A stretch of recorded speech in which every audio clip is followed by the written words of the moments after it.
Welcome to MiConvert. In this tutorial, I will show you how to convert GLTF files to RBXL format, completely free and online. Open your browser and search for GLTF to RBXL MiConvert.com.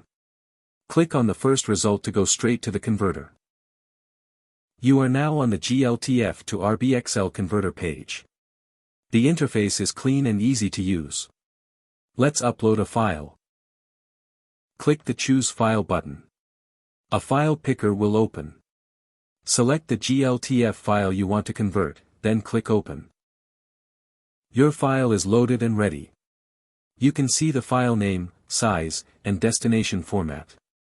Click Convert now to start the conversion. The conversion is in progress. You can see the progress bar moving. This usually takes just a few seconds. Done. Your file has been successfully converted.